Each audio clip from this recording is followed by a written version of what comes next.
Hi, and welcome to today's webinar, Reviews Matter, How to Manage and Optimize Your Reputation.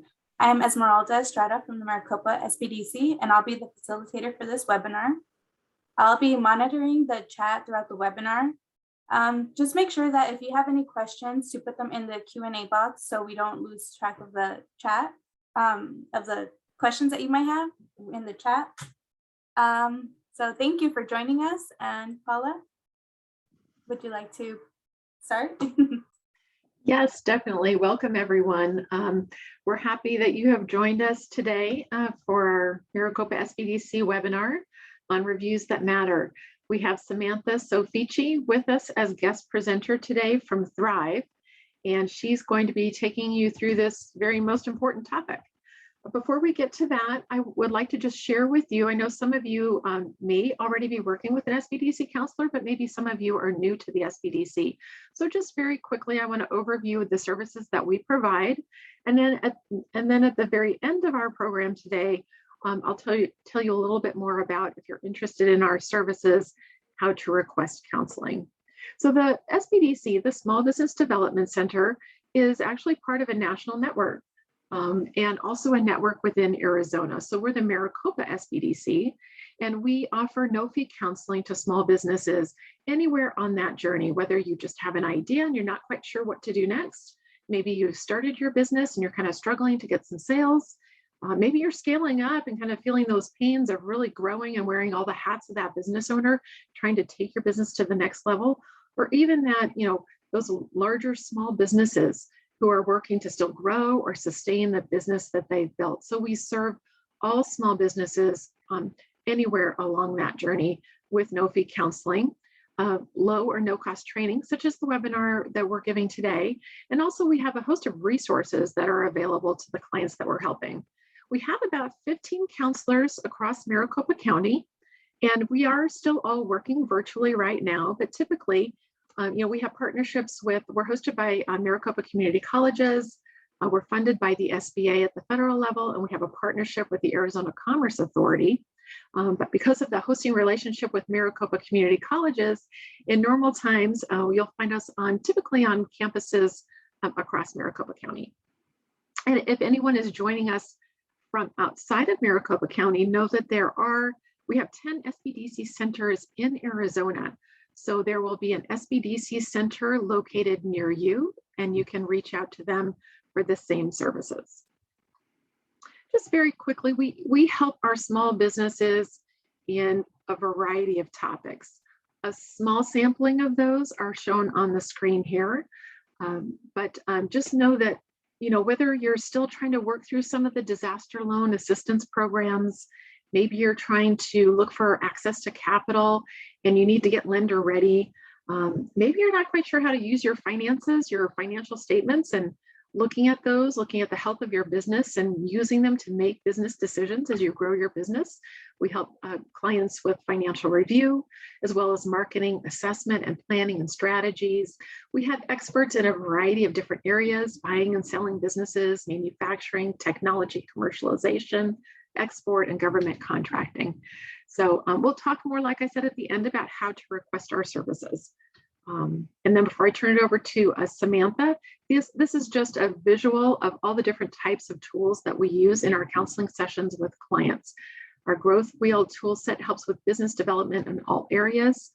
Our clients have access to Live Plan. It's a business planning platform to help you develop your business plan. We have access to financial industry data from ProfitSense or SageWorks. We have industry reports from IBIS World, and our SBDC Net organization provides marketing and research resources for counseling and for our clients.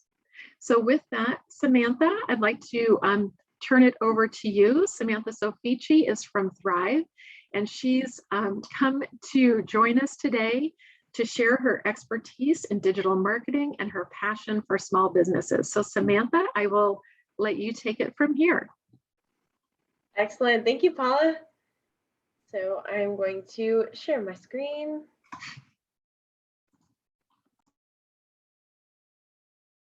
All right.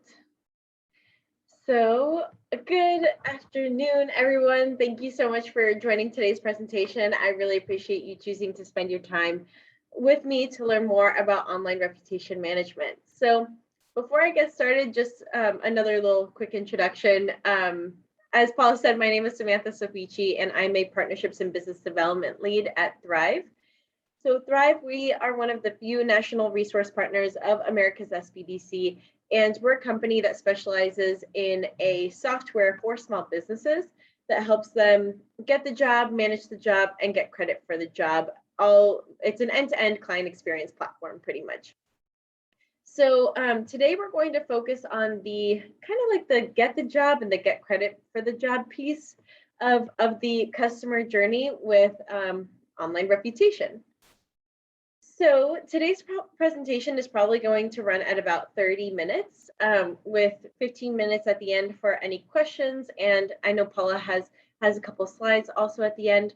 That being said, as mentioned, please, if you have any questions throughout the presentation, don't hesitate to put them in the chat box or the Q&A box, and I'll answer them to the best of my ability at the end of the presentation.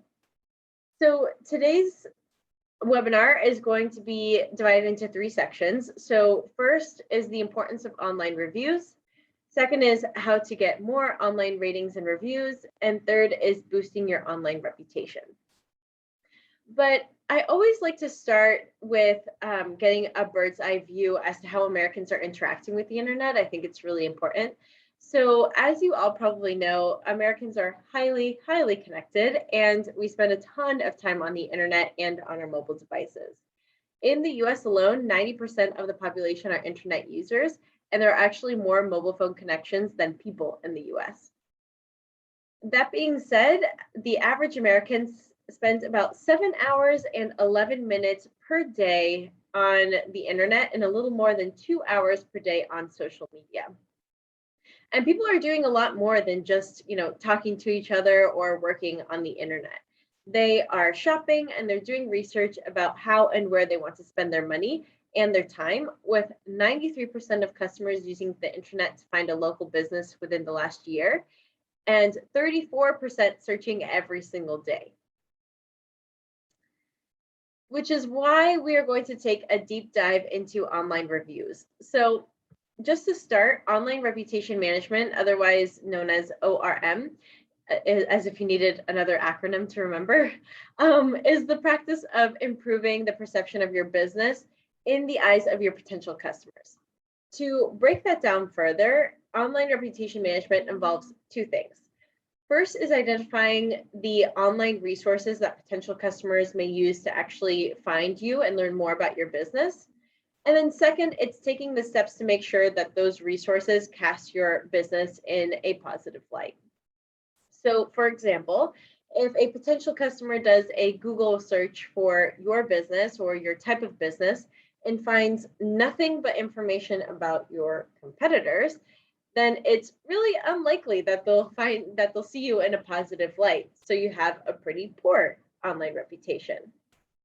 Online reputation management can include things like SEO, social media marketing, Google My Business, but today we're going to focus and have a special emphasis on online reviews.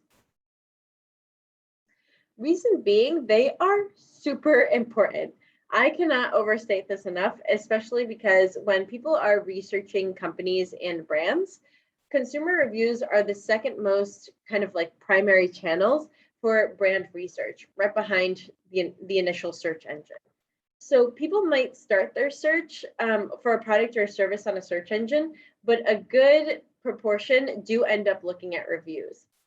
And not only that, but for people who do read reviews, 84% trust online reviews as much as a personal recommendation, which is huge. We know as people who work with small businesses that word of mouth referrals and personal recommendations are like absolute gold dust. So the fact that 84% of people trust the online version just as much as like the people to people version is pretty crazy. People even trust consumer reviews more than the actual, work from home problems. More than they trust online reviews more than the descriptions that come from the actual company or the manufacturers. I myself am guilty of this. I recently bought a Ninja blender, which is, pretty big decision because we use the blender in my house like every day. And reading the Amazon page, I knew that in the description, it said it could do all of these different things like crush ice and make ice cream and chop vegetables. But I wanted to be reassured by my fellow customers in the comments and the reviews as well. So I scrolled down to the very bottom and found out that the company was telling the truth.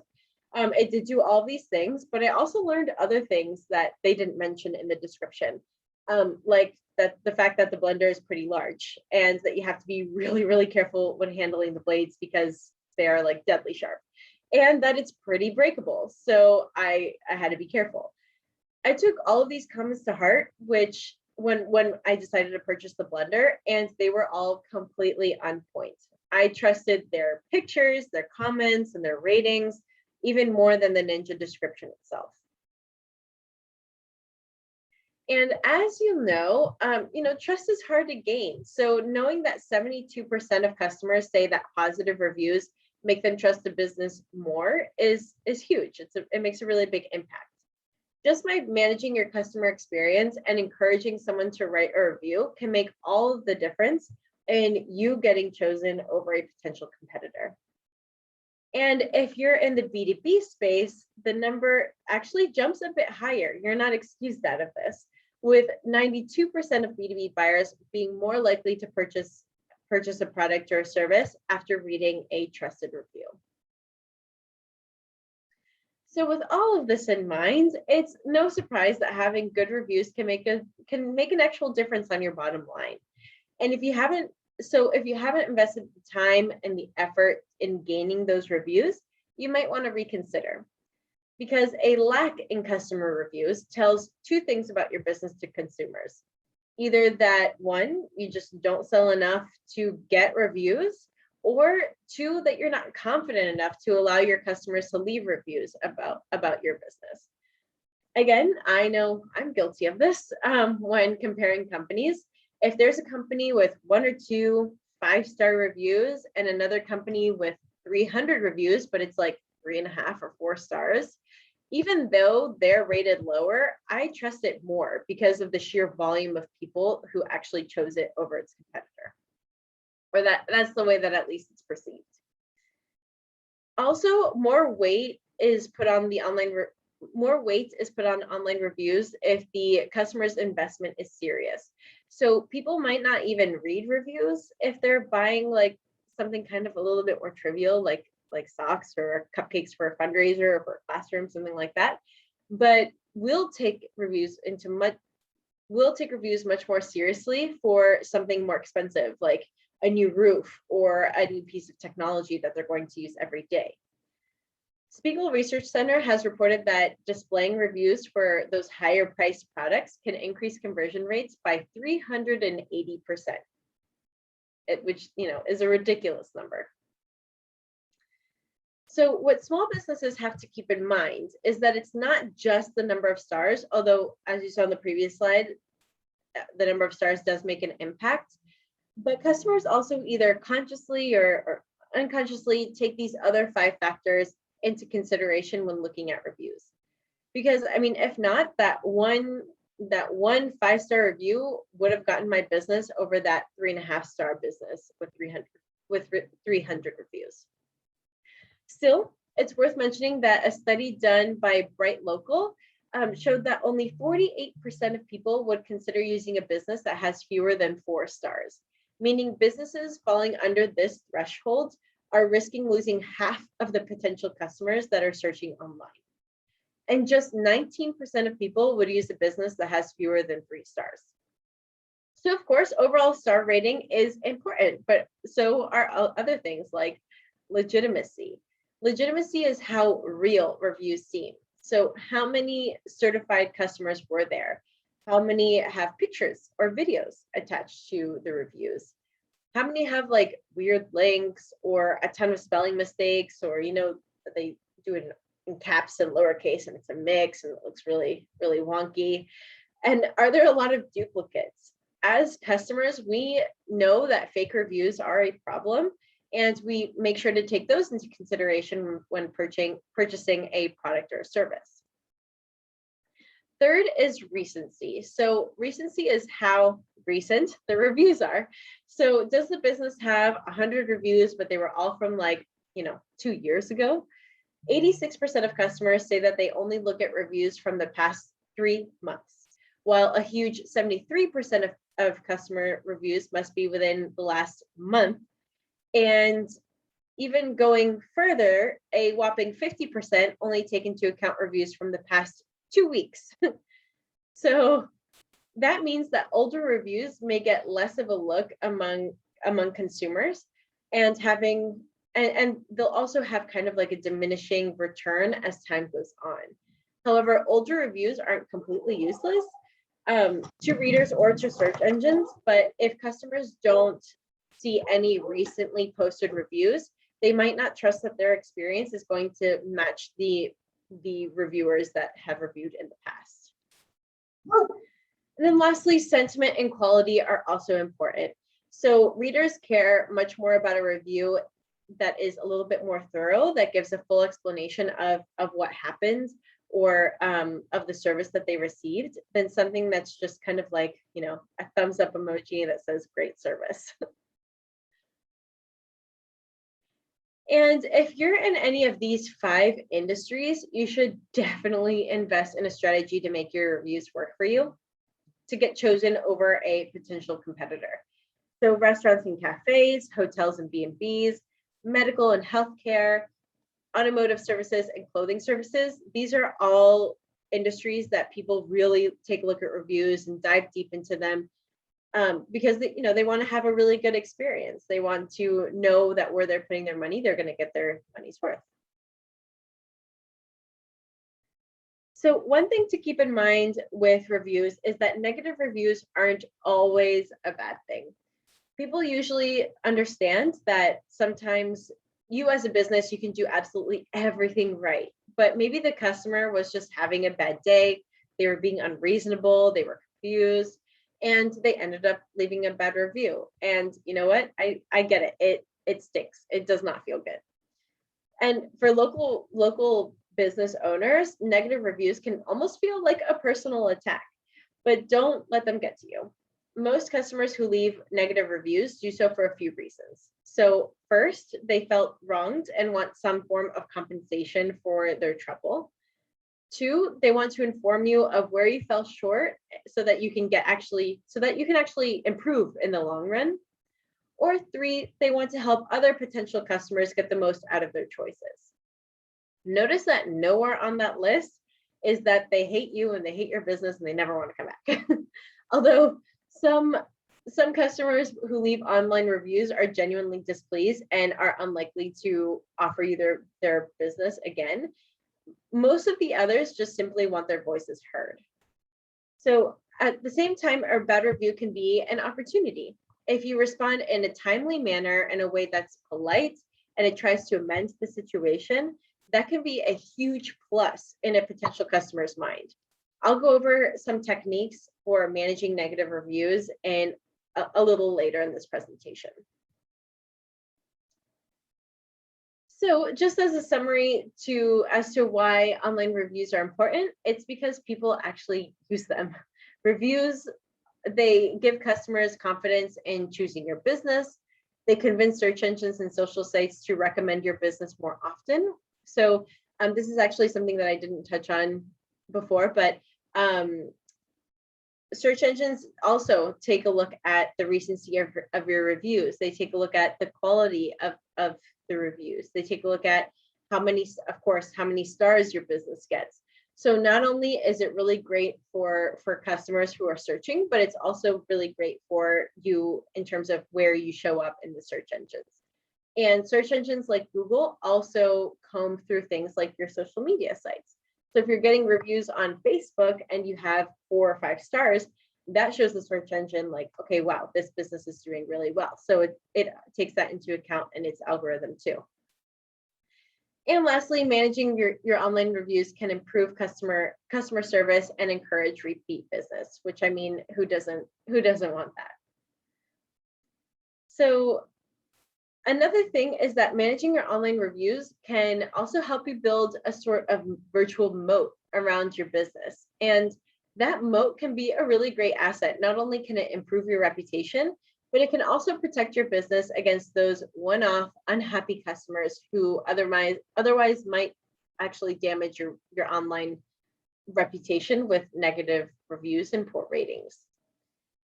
So I know we're probably like super COVID tired of hearing about it, but I think it's worth mentioning how COVID and reviews actually interacted with each other, because I think it's pretty interesting. So the pandemic played an interesting role in online reviews in 2020. So taking a look at the amount of reviews that people read during 2020 and comparing them to 2019, it's no surprise that these numbers are kind of all over the place. The pandemic impacted people in different ways depending on where they lived. And in some states and counties, many businesses had to close and people had to stay home. So it's no surprise that a third of the people that were surveyed read and searched for fewer local businesses online due to the pandemic.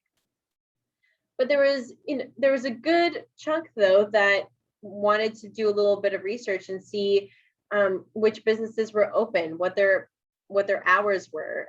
Maybe are they not accepting cash? Are they only doing curbside delivery? All of these things people learned through their search and also through the reviews and how people were interacting with the business at that time. And that same survey also found that 67% of respondents actually at the time wouldn't use a business if they didn't have some sort of COVID-19 safety measures in place. And 17% have actually written a negative review if the business didn't have these in place. But it's not all bad news. One of the ways that people supported small businesses without spending money, or even if the business was closed down temporarily, 22% wrote reviews in support of a local business that was struggling. So that was really nice. Hopefully we won't have to go through that again.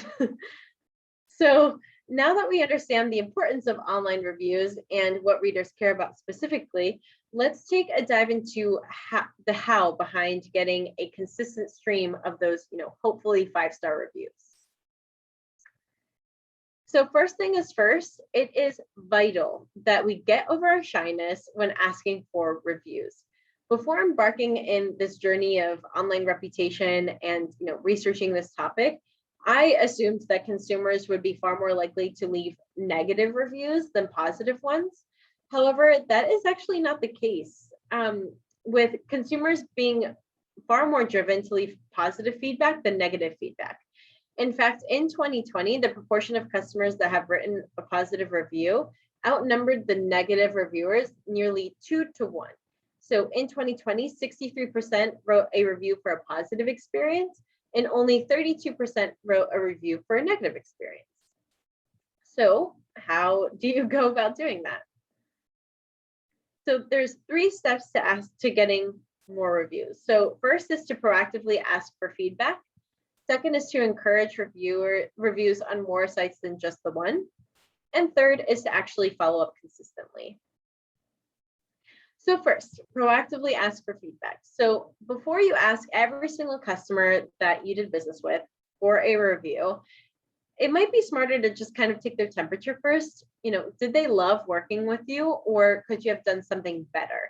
Nip any potential customer service issues or nightmares in the bud by asking for this feedback upfront.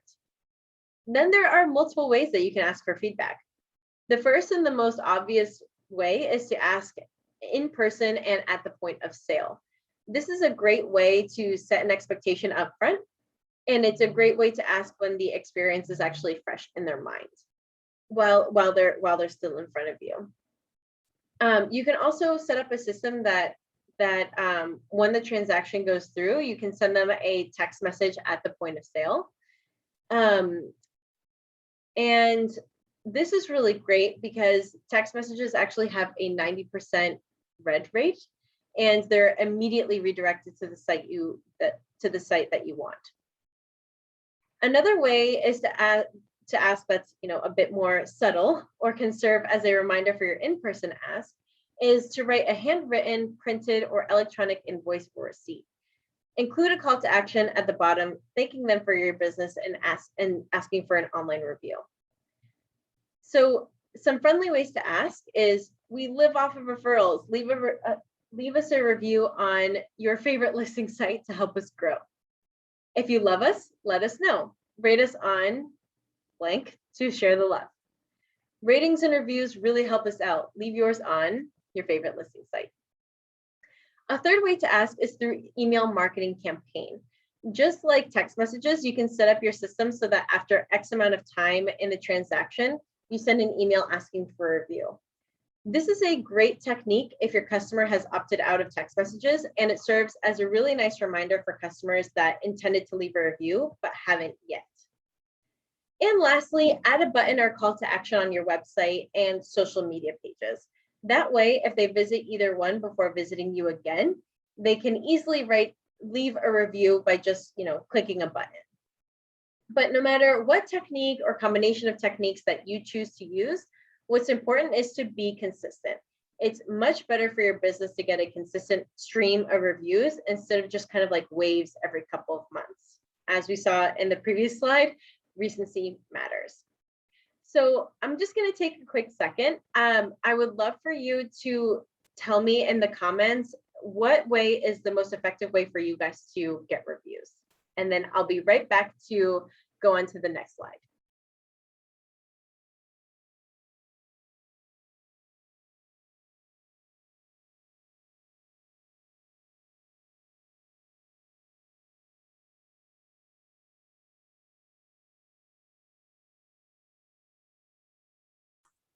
So if you guys could just put the,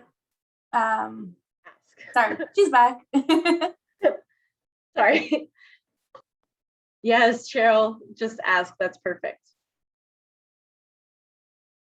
Anyone else have any best practices that they like to use? Just put them in there and we'll review them after. So next up is encourage reviews on more sites than just one.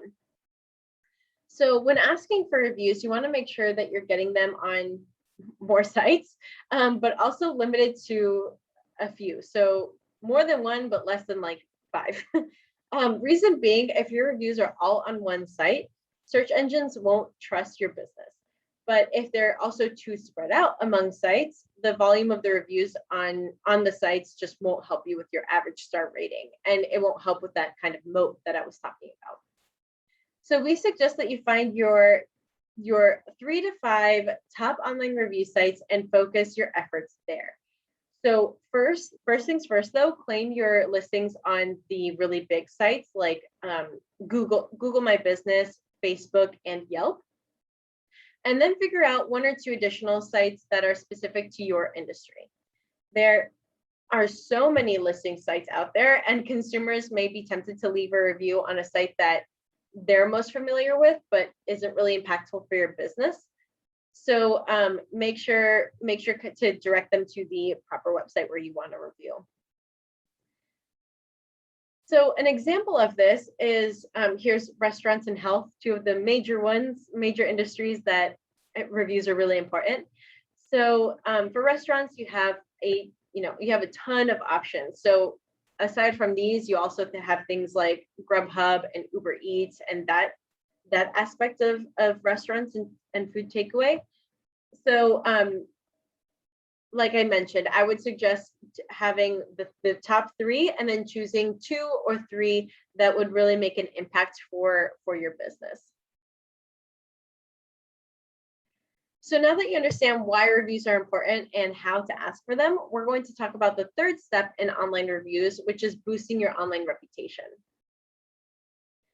So the first piece is to make sure to follow up after a service is complete or a product is sold.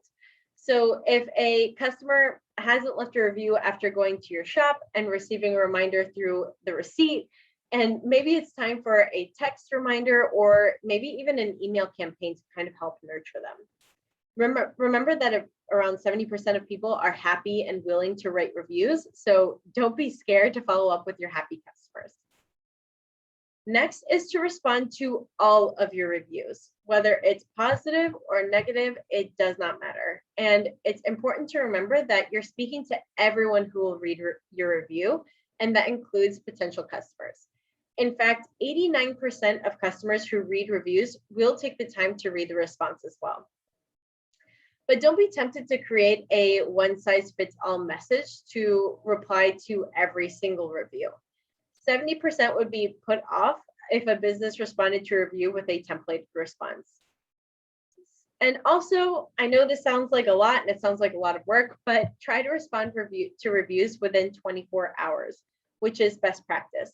But the same Bright Local survey showed that around 20% expected a response within a day and 26% expected it within 2 days. So you do have a little bit of leeway. So what about negative reviews? So we suggest developing some sort of communication strategy for both negative and positive reviews. So for negative reviews, first things first, if the commenter seems really hot-headed or maybe even unreasonable, suggest moving the discussion offline.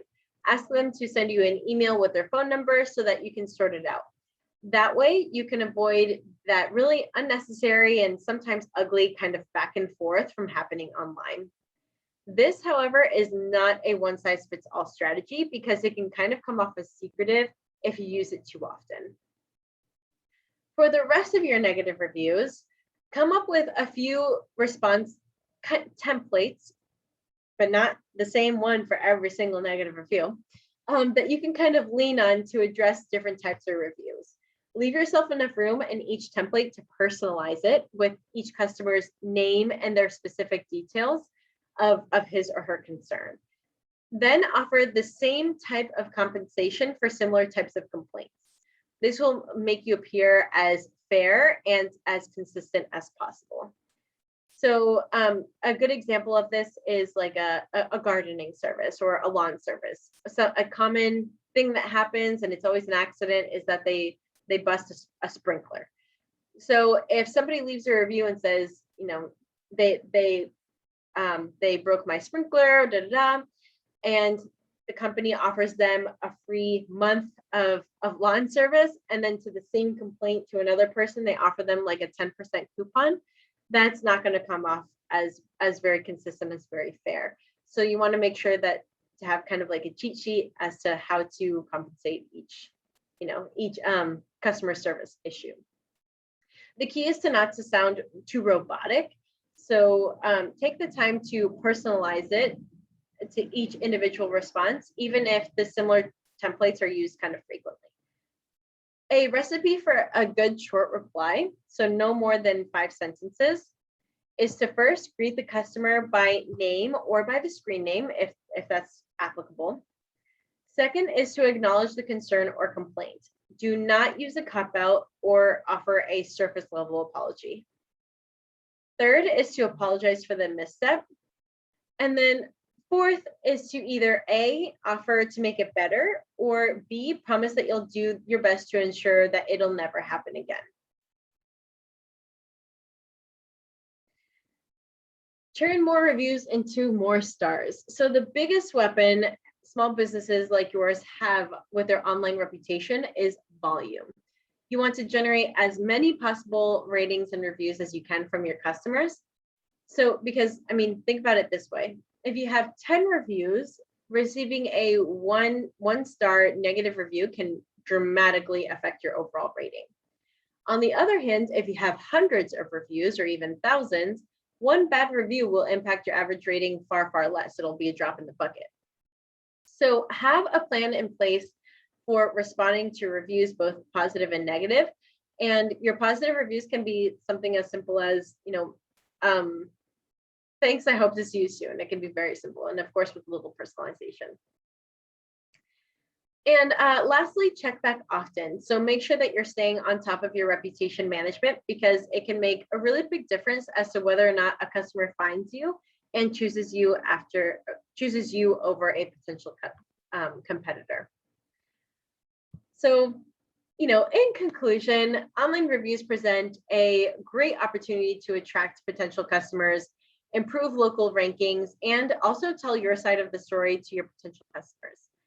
Every single small business should be closely watching their online reviews and responding quickly to feedback, whether that's good or bad. So I think it's also worth mentioning, well, here's my information. Thryv is, as a national resource partner, we do have a reputation management feature in our software where you can see all the reviews that are coming in for your specific business, and also you'll be able to reply to them directly from the software, which is really nice. So if you want to learn more about that, I'll put the link in the chat, but it's just thryv.com/SBDC, and you'll be able to see a zero commitment demo of the software and get 20% off your first year, which is pretty great. So thank you so much for joining me today. I hope you're able to walk away with some actionable takeaways for online reviews, or just maybe a little bit more information. So at this point, if you do have any questions, please don't hesitate to put them in the chat box or the Q&A, because we do have some time. So Samantha, we do have some questions in the chat. Or if you'd like, there was some people who commented on the question you asked earlier. Oh, yes. So we have Cheryl. She said that she asks people to leave reviews. And then Good. Ruth, she mentioned she either asks or emails them. And then CJ Johnson says, as a consumer, I place reviews on Google, BBB, and Yelp. Yes.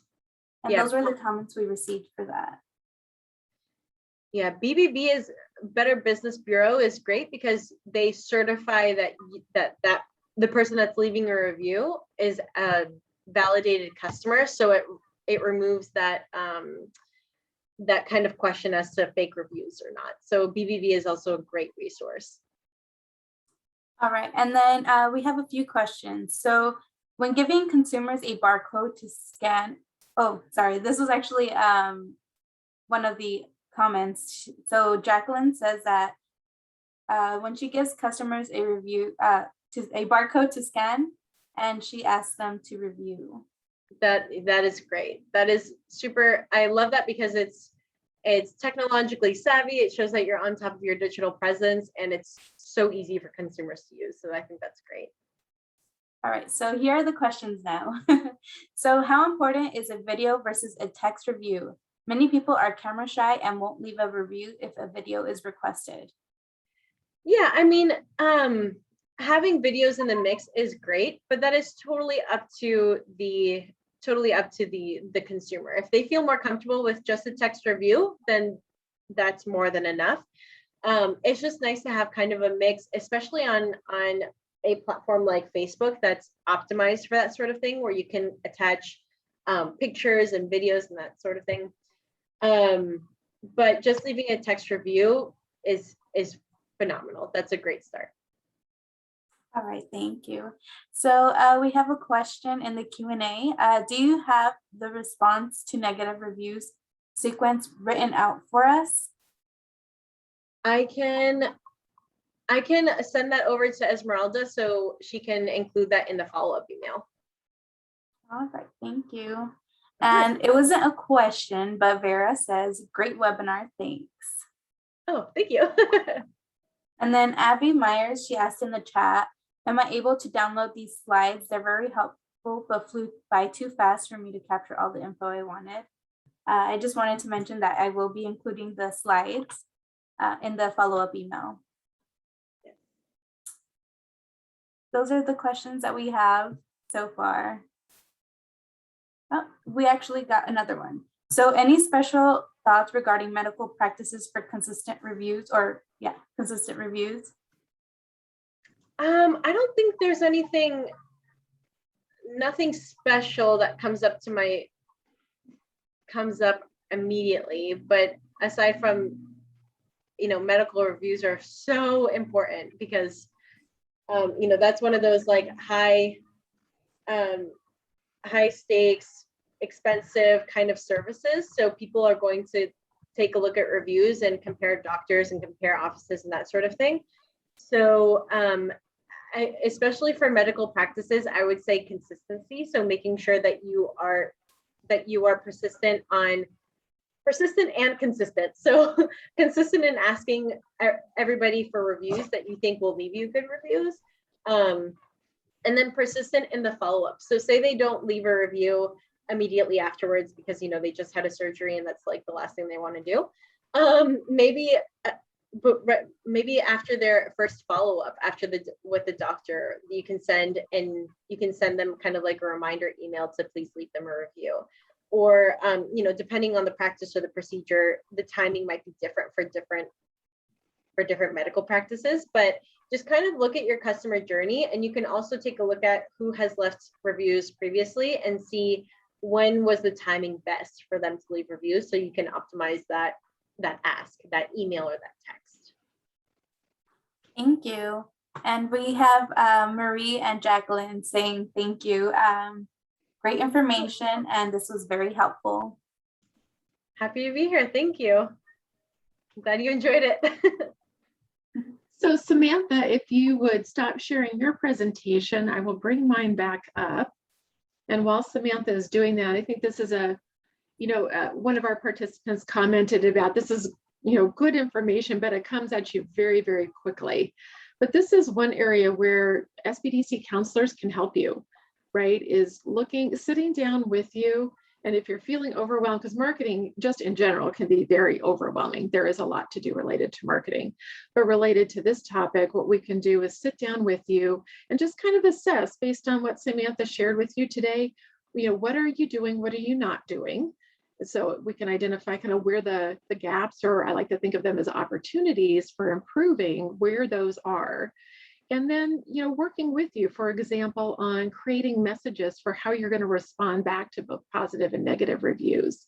Your counselor can sit down and guide you through that process, assess, identify opportunities, and then work through some of the details of crafting some of those messages and figuring out, looking at your calendar as a busy business owner, when are you going to get this done every week? How are you going to fit it into your daily, your weekly, your monthly routine so that you can achieve that volume of reviews that Samantha was talking about. So let me bring my my slide deck back up and transition over to how you can request our services if you need some additional help. So on the screen here, just really very high level about what the process looks like. If you would like to request our no-fee counseling, all you need to do is go to the link on that screen and fill out a very simple request for counseling form, and that puts you into our system. And then you will be assigned to a lead counselor who will contact you and schedule an initial counseling session where we sit down with you. We want to understand who you are as the business owner. What is the business about? What are your goals going forward? And what are those challenge areas? We can help beyond just that marketing topic. Again, if you recall, those technical assistant areas, many different areas that we can assist you with. So figuring out what your needs are, and then a plan going forward. Can't necessarily do it all at once, but just figuring out a strategy of what's the priority today and how we can move forward and help you, grow and build that business to achieve the goals that you've set. So, and then of course, there's regular kind of tracking of your goals. So we're going to stay with you and track your goals towards building the revenue and customers and growing your business. But the process is very simple. So I would encourage you again to check out our website back at this address and fill out that request for counseling form. Just a quick snapshot of some upcoming webinars. We are continuing our Grow with Google series, always hard to say, of getting your local business online. And that'll be coming up on the 17th of August. You can register for any of these events, just like you did for the one today on our website. And there is no fee for these. Samantha is coming back again for a third session with us to talk about managing your customers effectively and efficiently on September 8th. So make sure you go there today and register for her next session. And then we switch over to Trademark Basics, continuing our series related to intellectual property. And we'll have a speaker from the U.S. Patent and Trade Office talking about trademark basics. And then we have coming up in September, mark your calendar for this, we have our guest presenter from nav.com to take you through some smart credit strategies as a small business owner, right? And it's very important. We're coming up to the last quarter of the year to really start thinking about next year and just assessing where we need to make some improvements. And so it's important to keep an eye on your personal credit scores and your business credit scores. And Jerry's going to take you through some of that in September. So all of them very important topics. Make sure you don't miss any of them and register online. And that concludes us. Esme, I will let you finish out the session today. All right, so thank you everyone for joining us today. And thank you, Samantha, sorry. Thank you, Samantha, for your presentation, and thank you everyone for attending today. There will be a survey after this webinar ends. So if you could please give us some feedback, we'd really appreciate it. So I will be sending a follow-up email, and I'll be sending the link to today's recording along with the PDF of the slides and then some of the templates that Samantha had mentioned earlier. So yeah, thank you again for joining us, and we will see you soon. Bye. Thanks, everyone. Bye.